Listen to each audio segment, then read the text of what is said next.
Greater Warangal municipal corporation ముందు BRS కార్పొరేటర్లు ఆందోళనకు దిగారు. మేయర్ పక్షపాత వైఖరిపై నిరసన తెలుపుతున్నారు. అభివృద్ధి నిధులు అన్ని డివిజన్లకు సమానంగా ఇవ్వాలని డిమాండ్ చేస్తున్నారు. మరోవైపు గ్రేటర్ వరంగల్ సర్వసభ్య సమావేశం సందర్భంగా హైటెన్షన్ వాతావరణం కనిపిస్తోంది.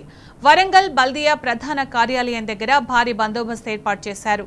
పోలీసుల దగ్గర ఉన్న జాబితాలో పేర్లు ఉన్న వారిని మాత్రమే ఆఫీస్ లోపలికి అనుమతిస్తున్నారు. తమను కూడా లోపలికి పంపించడం లేదని కొందరు కార్పొరేటర్లు ఆగ్రహం వ్యక్తం చేస్తున్నారు.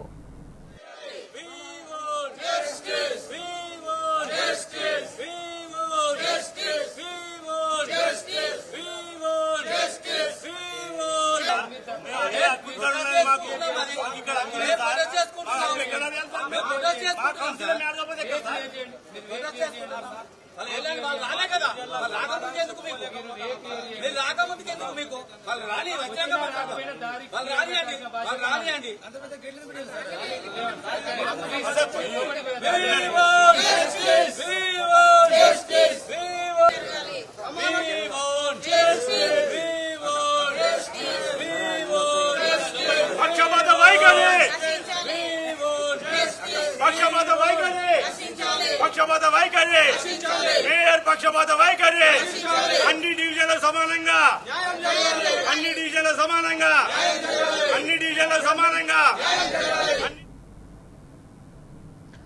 గ్రేటర్ వరంగల్ మున్సిపల్ కార్పొరేషన్ ముందు బీఆర్ఎస్ కార్పొరేటర్లు ఆందోళనకు దిగారు. మేయర్ పక్షపాత వైఖరిపై నిరసన తెలుపుతున్నారు. అభివృద్ధి నిధులు అన్ని డివిజన్లకు సమానంగా ఇవ్వాలని డిమాండ్ చేస్తున్నారు. ఇక దీనికి సంబంధించిన పూర్తి సమాచారం మా ప్రతినిధి రవికాంత్ లైవ్ లో అందిస్తారు. రవికాంత్, మేయర్స్ అంతా కూడా ఏమంటున్నారు? రవికాంత్, సునీత, ముఖ్యంగా ప్రధానంగా మనకి ఇప్పుడు జీడబ్ల్యూఎంసీ కౌన్సిల్ సర్వసభ్య సమావేశం సందర్భంగా వినిపించే ఒకే ఒక మాట, బీఆర్ఎస్ సంబంధించినటువంటి ప్రతిపక్ష డివిజన్లకు కూడా సమానంగా నిధులు అందించాలని ఒక ప్రధాన డిమాండ్ అయితే మనకు వ్యక్తమవుతూ ఉంది. కాంగ్రెస్ అధికారంలోకి వచ్చిన తర్వాత ఇది రెండవ సమావేశం కూడా గందరగోళంగా మారింది. మొదటి సమావేశం జరిగినప్పుడు తెలంగాణ చిహ్నానికి సంబంధించిన ఇష్యూ వస్తే ఇప్పుడు నిధుల విషయంలోనూ ఒక గందరగోళమైన వాతావరణం అయితే మనకు కనిపిస్తూ ఉంది. మనతో పాటు కార్పొరేటర్లు ఉన్నారు. చెప్పండి, వాళ్ళు మీకు ప్రధానంగా మీ డిమాండ్లు ఏంటి? కౌన్సిల్లో ఏం జరుగుతూ ఉంది? ఇవాళ ఈ సంవత్సర కాలం అయితే జనరల్ బాడీ సమావేశం జరగక 1 year అవుతుంది. ఇవాళ డివిజన్ లోపల ఎక్కడి వ్యవస్థ అక్కడనే ఉన్నది. గత ప్రభుత్వంలో చేసిన అభివృద్ధి పనులు తప్ప ఇప్పుడు వచ్చిన కాంచి మేము తట్టడి మట్టి పోసిన పాపాన పోలేదు. కనీసం కౌన్సిల్ సమావేశం పెట్టి ప్రజల యొక్క సమస్యలను పెట్టి పరిష్కరిద్దామంటే ఇంతవరకు కమిషన్ లేదు. మేమందరం కూడా కలిసి పెద్ద ఎత్తున ఆందోళన చేసినాం. జనరల్ బాడీ సమావేశం పెట్టండి, సమస్యలు ఉండేది పరిష్కరించాలి పెట్టినాం. కానీ ఇవాళ పెట్టి ఏం చేశారంటే, కాంగ్రెస్ పార్టీలు అయితే ఎవరైతే బీఆర్ఎస్ నుంచి కాంగ్రెస్లో జాయిన్ అవుతారో, కాంగ్రెస్ పార్టీలు ఉన్నారో వాళ్ళకే పెద్ద ఎత్తున వర్క్లు ఇచ్చుకుంటూ పెద్ద ఎత్తున ప్రియారిటీ ఇచ్చుకుంటూ చేస్తున్నారు. మిగతా బీఆర్ఎస్ కానీ బీజేపీ కార్పొరేటర్ ఉన్న కాడ మాత్రం ₹1 వరకు కూడా పెట్టలేదు. కనీసం మేము ఒక 30 లక్షలు 20 లక్షలు ఖర్చు పెట్టాలంటే కూడా టెండర్ అనేటోళ్ళు ఇలా 5 లక్షలతో నామినేటెడ్ కింద కాంగ్రెస్ కార్యకర్తలకు ఇచ్చుకుంటున్నారు. నిజంగా చూడాలంటే ఎక్కడ కూడా అభివృద్ధి ఇంతవరకు సాగలేదు. ఇప్పుడే ఆ అమౌంట్ అంటే జనరల్ బాడీ ఫండ్ నుంచి వచ్చిన వాటిని తీసి పెట్టడం జరుగుతుంది. దీన్ని మేము తీవ్రంగా వ్యతిరేకిస్తున్నాం. ముఖ్యంగా మేయర్ గారు, కమిషనర్ గారు నేతృత్వ పోగొళ్లతోటి ఒకే పార్టీకి అనుకూలంగా చేసే వివరంగా చేస్తున్నారు. దాన్ని మేము తీవ్రంగా ఖండిస్తున్నాం. కార్పొరేషన్లో ఉన్న ప్రజలందరూ కూడా సమస్యలు ఎదుర్కొన్నారు. అందరికీ కూడా సమస్యల పరిష్కారం కోసం ఈక్వల్గా ఫండ్స్ అలాట్మెంట్ చేయాలని మేము డిమాండ్ చేస్తున్నాం. ముఖ్యంగా గతంలో బీఆర్ఎస్ గవర్నమెంట్ ఉన్నప్పుడు ప్రతి కార్పొరేటర్కు 50 లక్షల చొప్పున అన్ని పార్టీలకు ఇవ్వడం జరిగింది. ఆ సాంప్రదాయాన్ని కొనసాగించాలని మేము డిమాండ్ చేస్తున్నాము. అటువంటి కాకుండా అడ్డగోలుగా మాదే అధికారం ఉన్నది, మామే ఇష్టకాలంలో పెట్టుకుంటే మిగతా వాళ్ళందరూ ప్రజలు కాదా? మిగతా వాళ్ళందరూ జీడబ్ల్యూఎస్ కార్పొరేషన్లు లేరా?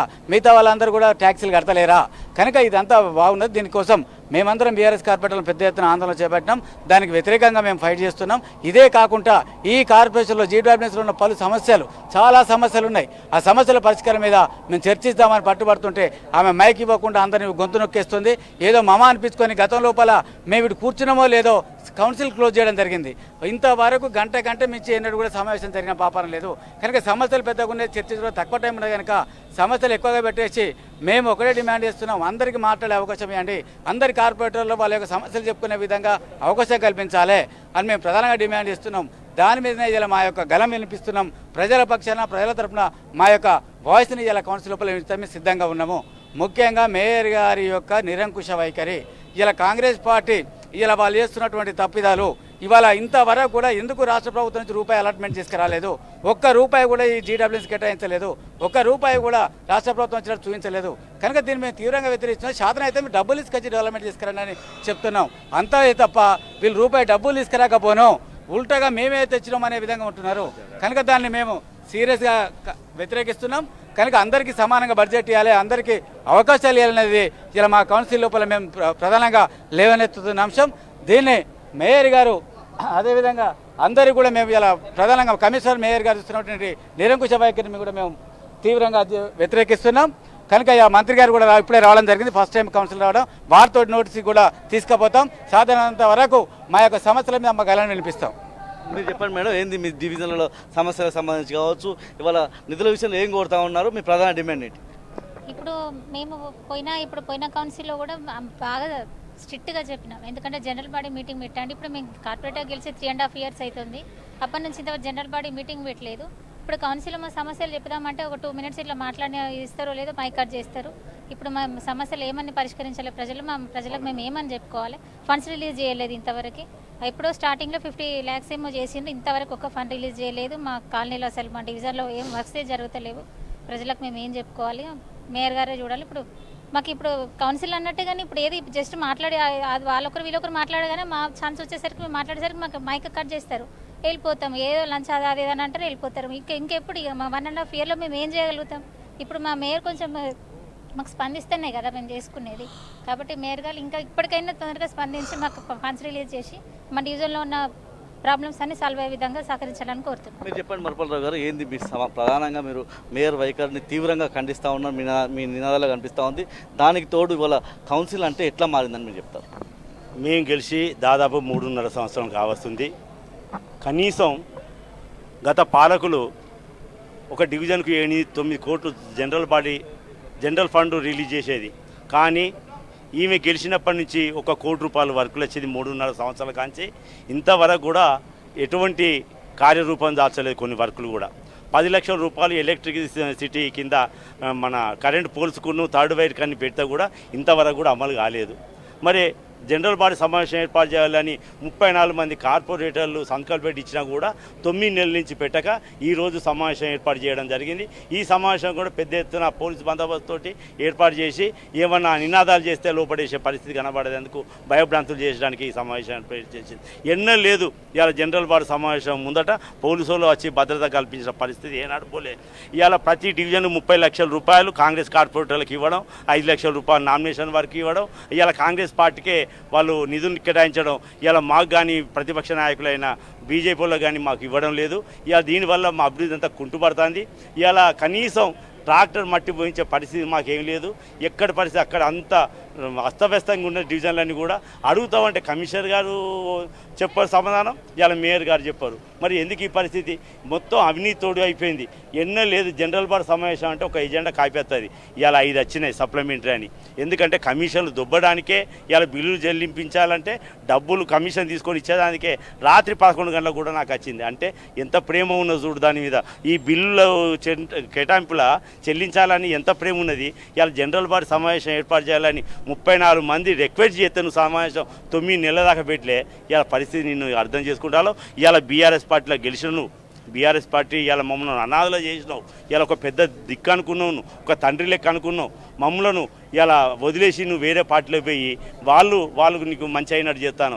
ఇవాళ అసలైంది మా బీఆర్ఎస్ పార్టీ. ఇలా కేసీఆర్ గారు నీ మీద ఎంతో నమ్మకంతో ఇచ్చిన పదవిని కాపాడుకోకుండా ఇలా మోసం చేసిపోయిన దానివి. నువ్వు వెంటనే మాకు అందరికి న్యాయం చేస్తావు చేయి, లేదంటవా నీ కాంగ్రెస్లో చేస్తా అన్నప్పుడు నువ్వు పార్టీ మేయర్గా రాజీనామా చేసి గెలిచి ఆ కాంగ్రెస్లోకి నిధులు కేటాయించు. దానికి మేము హర్షిస్తాం. ఇప్పటికైనా ఇప్పుడు 5 సార్లు సప్లిమెంటరీ ఎజెండా మార్చింది కదా, సాధారణంగా ఈ సప్లిమెంటరీ ఎజెండా ప్రాసెస్ ఎట్లా ఉంటుంది, ఇన్నిసార్లు మార్చడానికి కారణం ఏందనుకుంటారు? అయితే ఈ ఎజెండా కాక ఆ విషయంలో కాకుంటే కౌన్సిల్ ఆమోదం పొందేది ఉంటే ఈ జనరల్ బాడీ ఆమోదంతో ఆ పైసలు వాళ్ళకి కేటాయించే అవకాశాలు ఉంటాయి. అయితే ఈ ఫండ్స్ రిలీజ్ చేయాలనుకుంటే కౌన్సిల్ ఆమోదం కంపల్సరీ. ఇలా పర్సంటేజ్ మాట్లాడుకొని ఇలా చెల్లింపులు అవుతాయి. పైసల మీదనే ఆశ ఉన్నది కానీ అభివృద్ధి మీద ఏనాడు ఆశ లేదు. ఇలా చూస్తేనే తెలుస్తుంది ఇక్కడ ఇవన్నీ ఎన్నో చెప్పినాం. బీదలు ఉన్నారు, ఎంతోమంది ఉన్నారు. అన్నపూర్ణ పథకంగా రంక్షపేటలో పెట్టమన్నారు, దాని మీద దృష్టి పెట్టలే. ఇలా డ్రైనేజ్ కాలువలు కొట్టుకపోతానక డీకెన్ఆర్ కాడ కాలువ కట్టు అంటే దాని మీద దృష్టి పెట్టలే. ఏనాడు వర్షాలు పడితే ఏనాడు కూడా వచ్చి ఇలా వరంగల్ తూర్పులో తిరిగిన పాపాన పోలే. ఇవాళ దీనికైతేనూ శ్రద్ధ చూపిస్తుంది, కానీ డివిజన్లు పర్యటించిన పాపాన పోలే. ఆమె మేయర్ పదవి కాపాడుకోవడానికే ఇలా ఎమ్మెల్యేలుగా తొత్తుగా మిగులుతుంది ఆమె. చివరగా ఇంతమంది పోలీసు భద్రత మధ్య కౌన్సిల్ నిర్వహించడం ఎట్లా అనిపిస్తుంది? రాష్ట్ర అసెంబ్లీని తలపించే విధంగా అనిపిస్తుంది, ఎట్లుంటుంది? రాష్ట్ర అసెంబ్లీ ఏ విధంగా జరుగుతుందో దానికన్నా ఎక్కువనే జరుగుతుంది. లోపల కూడా మేము గట్టిగానే అడుగుతున్నాం, ఎవ్వరేం తక్కువేం కాదు. అయినా శాసనసభ్యుల వచ్చేళ్ళు మంత్రిని పిలిపించుకుంటే వీళ్ళందరూ నోరు నొక్కేయడానికి ఉన్నా కానీ వాళ్ళు కూడా మా విషయాలు అర్థం చేసుకుంటారు.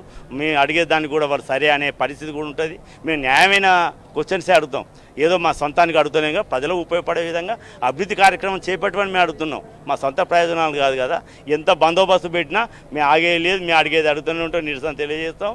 ఒకవేళ మీ వైఖరి కనుక నువ్వు మారకుంటే ప్రజలే గుణపాఠం చెప్పే పరిస్థితులు ఉంటాయని కూడా ఈ సందర్భం తెలియజేస్తుంది. ఇది మొత్తంగా చూస్తే జీడబ్ల్యూఎంసీ కౌన్సిల్ సమావేశం అయితే గందరగోళమైన వాతావరణం మధ్య జరుగుతూ ఉంది. పూర్తి స్థాయిలో కాసేపటి క్రితమే మంత్రి కూడా వచ్చారు, మంత్రిని కూడా ప్రశ్నిస్తూ ఉన్న పరిస్థితి కనిపిస్తూ ఉంది. కాసేపటి క్రితమే లోపలికి వచ్చినటువంటి వరంగల్ పశ్చిమ ఎమ్మెల్యేని సైతం ప్రశ్నించారు. తమ డివిజన్లకు ఎందుకు, ప్రతిపక్ష పార్టీలకు సంబంధించినటువంటి డివిజన్లకు ఎందుకు నిధుల కేటాయింపులో నిర్లక్ష్యం వహిస్తూ ఉన్నారు, మేయర్ మొండి వైఖరి ఏంటి అని చెప్పి ప్రశ్నిస్తూ ఉన్న పరిస్థితి మనకు జీడబ్ల్యూఎంసీలో కనిపిస్తూ ఉంది. Right Ravikant, thank you.